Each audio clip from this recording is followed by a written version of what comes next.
Simula sa Lunes, November 6, pansamantalang isasara ang GAT Hydroelectric Power Plant. Ito para bigyan daan ng rehabilitasyon ayon sa Angat Hydropower Corporation na operator po ng planta. Tatagal hanggang January 6 ang total plant shutdown.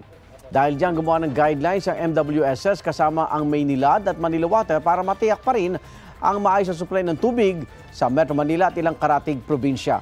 Siniguro naman ng korporasyon na hindi mauubos ang supply dahil nasa normal level ang tubig sa Angat Dam.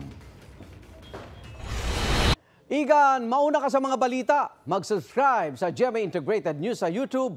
Sa mga kapuso abroad, subaybayan nyo kami sa GMA Pinoy TV at sa www.gmanews.tv.